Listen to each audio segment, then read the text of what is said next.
Friday evening, July 31st, 2020, here on Surfside Beach, South Carolina. Hurricane Isaias. I think I sort of maybe got that close to right. Still a few days away south of Florida from here.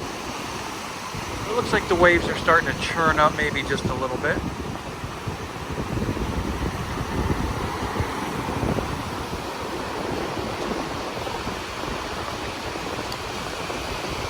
We're just a few miles south of Myrtle Beach. And it is windy, you can hear the wind.